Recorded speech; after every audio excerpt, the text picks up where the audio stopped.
Hello everyone. हाँ जी, हमारी unit continue चल रही थी state of matter. State of matter में हमने लास्ट टाइम किया था इंटरमोलिकुलर इंटरेक्शन और कुछ लॉज, कुछ गैसियस लॉज, ठीक है, जैसे बॉयल्स लॉ, चार्ल्स लॉ, ठीक है। हाँ जी, तो आज हम उन लॉज के बिहाफ पर आइडियल गैस इक्वेशन को डिराइव करेंगे, ठीक है। Derivation of ideal gas equation, derivation of ideal gas equation बहुत ज्यादा इंपॉर्टेंट। तो हम बोल सकते हैं the equation, ideal gas equation क्या होगी? The equation which gives the simultaneous effect of pressure and temperature of a gas, ठीक है, जो एक साइमल्टेनियस इफेक्ट देता है, ठीक है, मतलब एक दूसरे पे डिपेंडेंट इफेक्ट देता है, टेम्परेचर का भी और प्रेशर का। The equation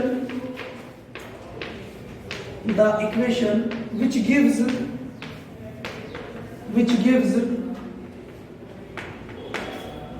simultaneous effect of temperature and pressure on the volume of a gas is called ideal gas equation. On the volume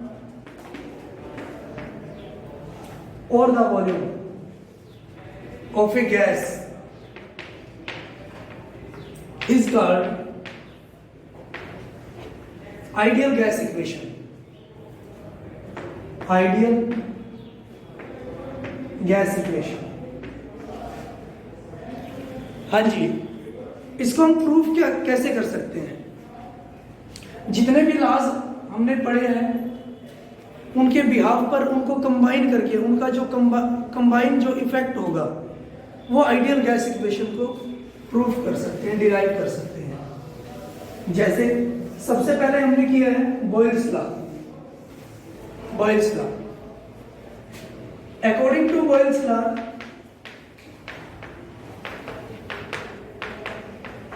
Boyle's ने क्या बोला था कि अगर मैं टेम्परेचर कांस्टेंट रखता हूं तो प्रेशर इनवर्सली प्रोपोर्शनल होता है वॉल्यूम के, ठीक है।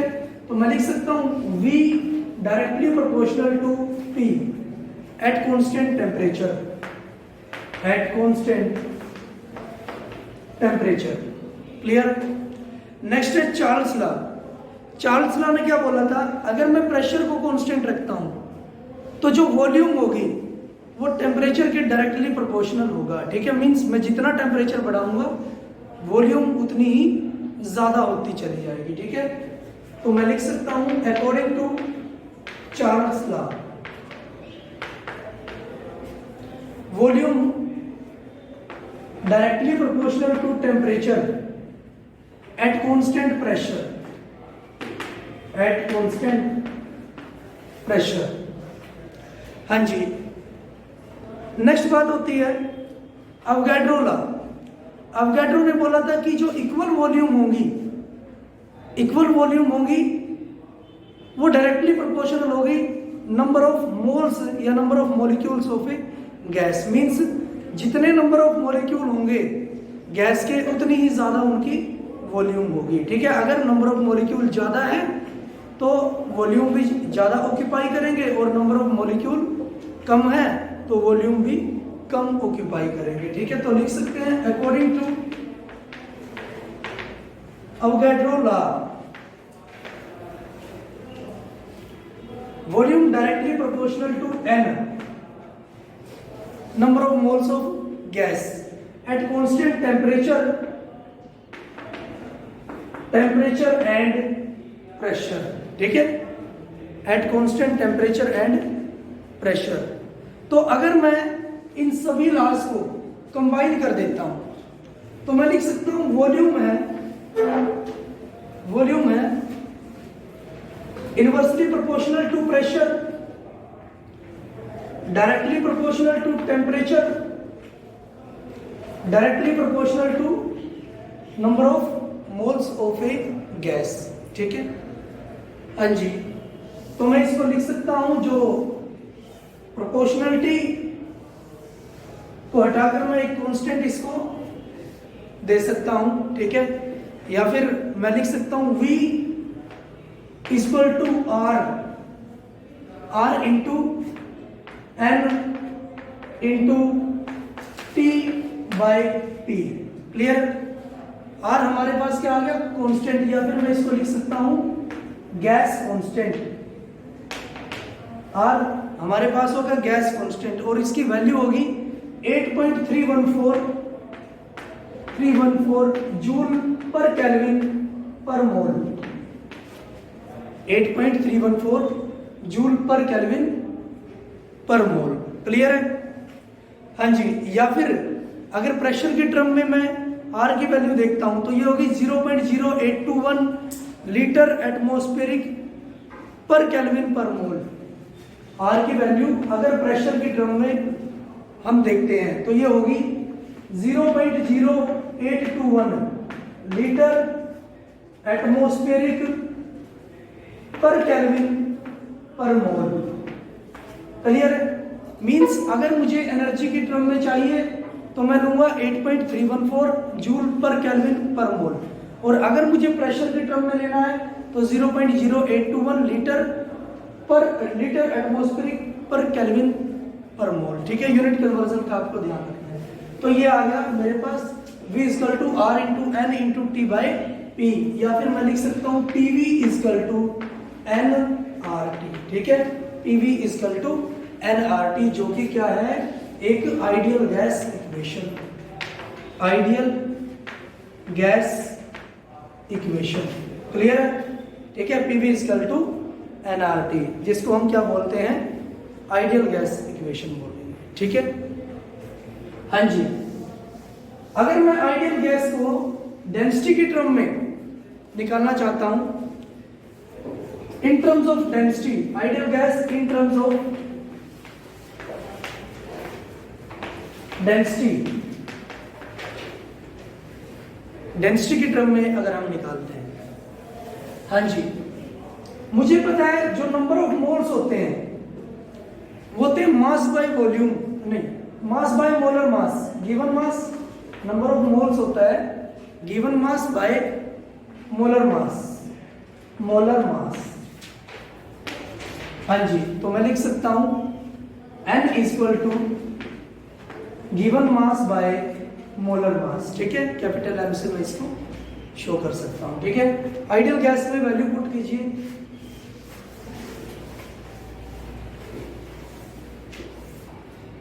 आइडियल गैस हमारे पास होती है PV इक्वल टू nRT, तो PV इक्वल टू N क्या होगा, mass by molar mass into RT, clear. हाँ जी, तो मैं इसको लिख सकता हूं P equal to M by V into RT by M। हाँ जी, तो मास बाय वॉल्यूम क्या होगी हमारे पास, मास बाय वॉल्यूम होती है डेंसिटी, क्लियर है, मास बाय वॉल्यूम होती है डेंसिटी, तो मैं लिख सकता हूं P equal to D RT by M, clear. Density की टर्म में हम आइडियल गैस इक्वेशन को लिख सकते हैं, ठीक है। और इससे हम मोलर मास निकाल सकते हैं किसी भी गैस का, क्लियर है। तो M इक्वल टू क्या होगा, हाँ जी, D RT by P, D RT by P, D क्या है, density of the gas, clear है, डेंसिटी ऑफ द गैस। तो ये थी हमारे पास ideal gas equation in terms of density, जिससे मैं मोलर मास भी निकाल सकता हूं। तो आइडियल गैस इक्वेशन होगी PV equal to nRT, in terms of density P equal to DRT by M, M क्या है, molar mass of the gas. हाँ जी, इसके बिहाव पे न्यूमेरिकल हम देखते लेते हैं।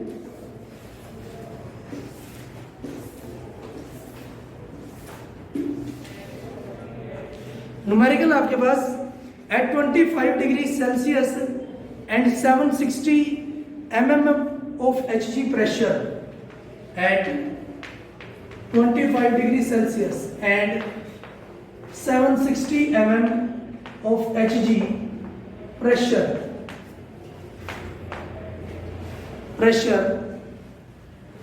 a gas occupies 600 ml volume. A gas occupies 600 ml volume. Next उसने बोला what will be the pressure at a height where temperature is 10 degrees Celsius. What will be the pressure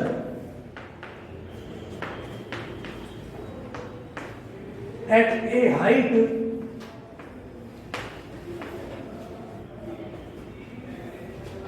when the temperature will be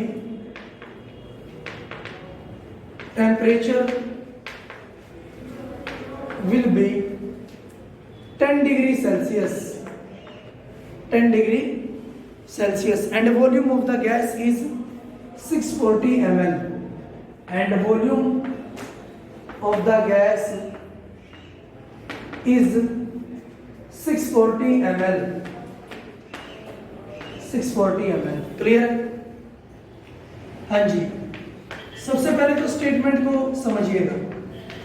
statement उसने बोली है कि 25 degree Celsius temperature पर, या फिर मैं लिख सकता हूं T1 मुझे दिया है 25 डिग्री सेल्सियस, ठीक है। केल्विन में चेंज कर लूंगा, 25 प्लस 273, 298 केल्विन,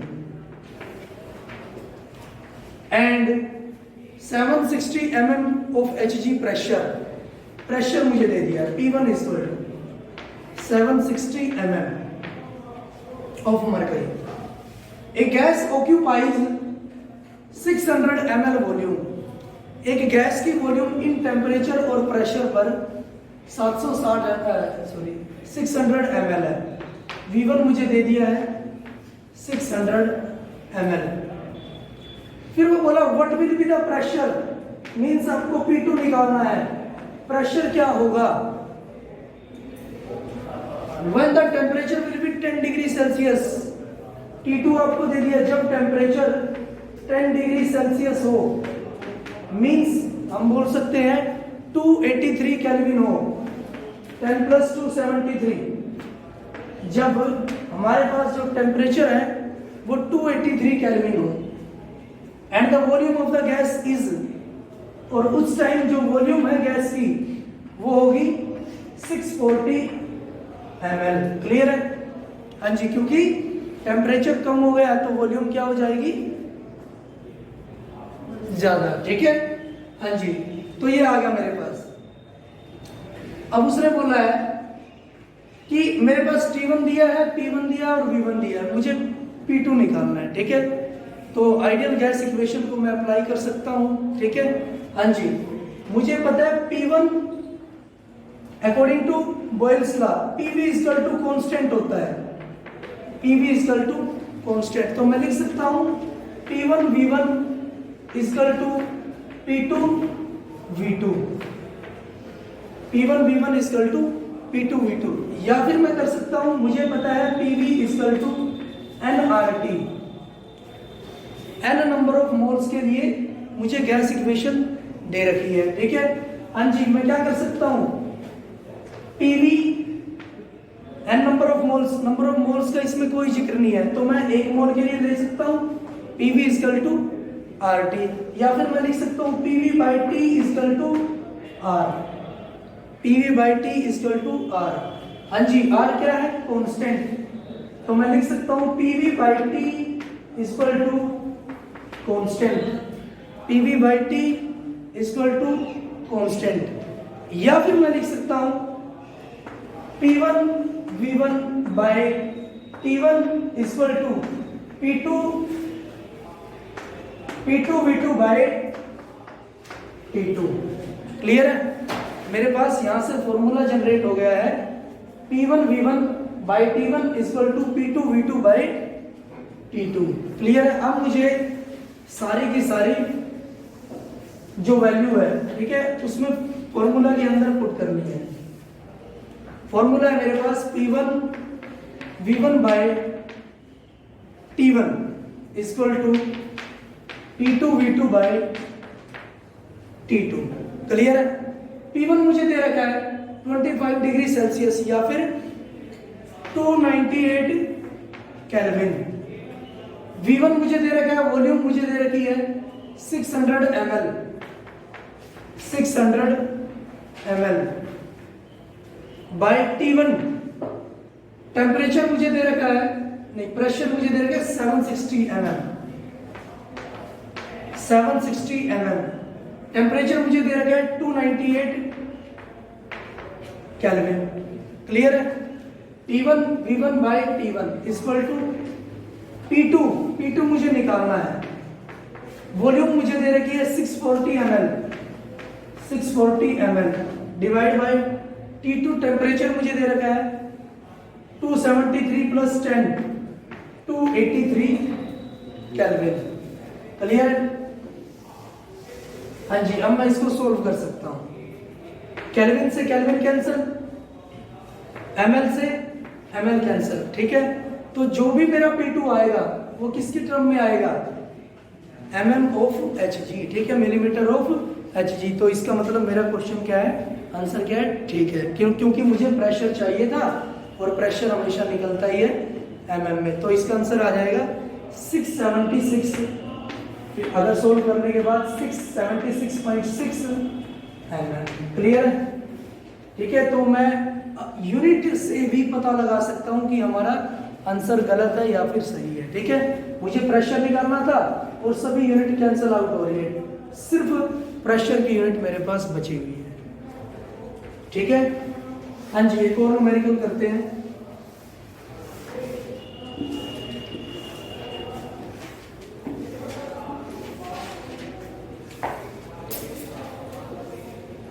स्टेटमेंट उसने दी है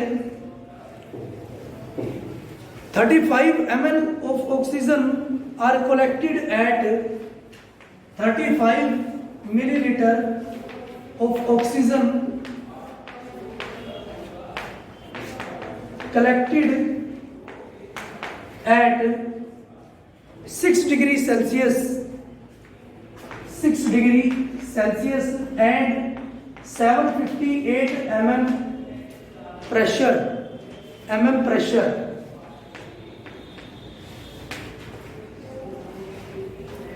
calculate its volume at STP. Calculate its volume at STP मतलब स्टैंडर्ड टेम्परेचर प्रेशर कंडीशंस। ठीक है, STP पर हमें इसकी वॉल्यूम बतानी है। क्लियर है? तो मुझे दे रखा है सबसे पहले तो V1 एक वॉल्यूम मुझे दे रखी है, V1 35 ml। नेक्स्ट उसने मुझे दे रखा है temperature T1 equal to 6 degree Celsius, या फिर मैं लिख सकता हूं 6 प्लस 273 केल्विन, 279 केल्विन।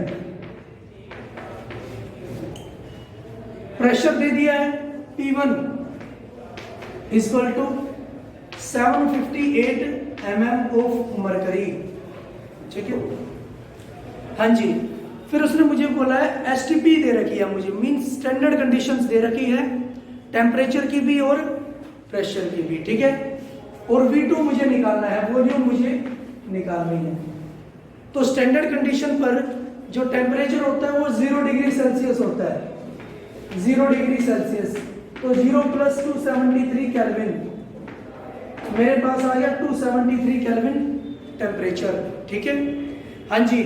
और STP पर जो प्रेशर होता है, अगर mm में मेजर करता हूं मैं, वो होता है 760 millimetre of mercury, 760 mm। Clear है? तो अब आपको प्रेशर भी दिया है, टेम्परेचर भी और वॉल्यूम भी। क्लियर है? आइडियल गैस इक्वेशन से आप फॉर्मूला ड्रॉ कर सकते हो, PV/T equal to constant. Clear है? हाँ जी, या फिर मैं लिख सकता हूँ P1 V1 by T1 equal to P2 V2 by T2। Value put करते हैं, वैल्यू पुट करेंगे। हाँ जी, P1 होगा हमारे पास 758 mm, वॉल्यूम होगा V1 35 ml बाई T1 होगा हमारे पास 279 केल्विन, 279 केल्विन। क्लियर है? हाँ जी, इक्वल टू P2 हमारे पास होगा 760 mm प्रेशर इनटू V2 हमें निकालना है बाई T2 हमारे पास होगा 273 केल्विन स्टैंडर्ड कंडीशंस पर। केल्विन से केल्विन कैंसिल, मिलीमीटर से मिलीमीटर कैंसिल। क्लियर है? आंसर बचा हमारे पास सिर्फ ml में, और वॉल्यूम हमें निकालना था और वॉल्यूम ml में ही निकलेगी। क्लियर है? तो इसका मतलब मेरा आंसर ठीक है। और जो आंसर है वो होगा V2 की वैल्यू होगी 34.16 ml। V2 आपका आएगा सॉल्व करने के बाद 34.6 ml। क्लियर है? तो इस तरह से हम फॉर्मूला बेस्ड या न्यूमेरिकल इसके कर सकते हैं। क्लियर? तो आज के लिए इतना ही। Thank you for cooperation.